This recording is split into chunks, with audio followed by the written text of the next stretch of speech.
In the tech world that we now live in, most people are becoming dependent on the use of the internet.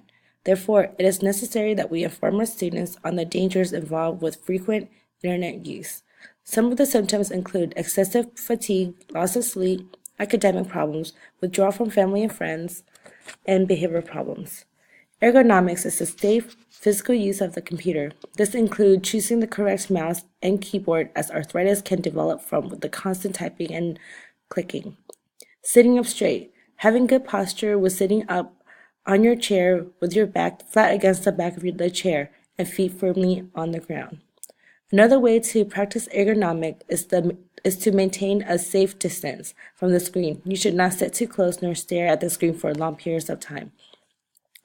Do not also sit for too long of a period of a time as well. You should frequently get up and do other activities.